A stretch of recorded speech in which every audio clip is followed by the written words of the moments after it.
ప్రభువా ఇదిగో యెరూషలేములో ఊరేగింపబడ్డావు, ఇప్పుడు నేను జ్ఞాపకం చేసుకుంటున్నాను ఆ దినాన్ని, నా శాపాన్ని, నా పాపాన్ని, నా యొక్క రోగ రుగ్మతలన్నీ కూడా నీ మీద భరించావయ్యా, నీ మీద భరించావయ్యా. ఇదిగో నేను నిన్ను ఆరాధిస్తున్నాను, నేను నిన్ను మహిమపరుస్తున్నాను, నా జీవితాన్ని పూర్తిగా నీ కోసం అంకితం చేస్తానయ్యా అని మనం చెప్పకపోతే ఎలా? మనం అనకపోతే ఎలా? మనం ఆరాధించకపోతే ఎలా?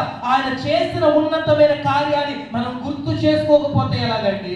అందుకని అంటా ఉన్నాను, వధకు సిద్ధమైన దేవుని గొర్రె పిల్ల ఆయన నీ కోసం నా కోసం ప్రేమించి యెరూషలేము వీధుల్లో స్తుతించబడ్డాడేమో, కానీ అదే వీధుల్లో భయంకరంగా చిత్రవదలు అనుభవించాడు. దాన్ని మనం జ్ఞాపకం చేసుకోగలగాలి. అందుకనే హోసన్నా అని మనం పిలుస్తున్నామండి. ప్రభువా నన్ను రక్షించిన దేవుడవు నీవే, ఇక నువ్వు నన్ను రక్షించగలిగిన సమర్థుడవు నీవే.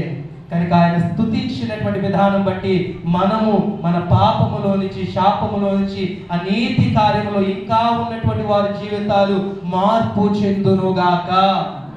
వధుకు సిద్ధమైనటువంటి బలియాగమైనటువంటి యేసయ్య మనందరినీ కూడా తన శిలువ యాగముతో యోగ్యమైన వారిగా రక్షించుకొనుగాక. ఇంకొంచెం గట్టిగా ఇప్పుడు మీ గుండెల మీద ఒకసారి చేయి పెట్టుకోండి. ఒకసారి ప్రభువా నా కోసము బలియాగమయ్యావు, నీ కోసము నేను యోగ్యునిగా మార్చబడుదునుగాక. ఇంకొంచెం గట్టిగా మార్చబడుదునుగాక.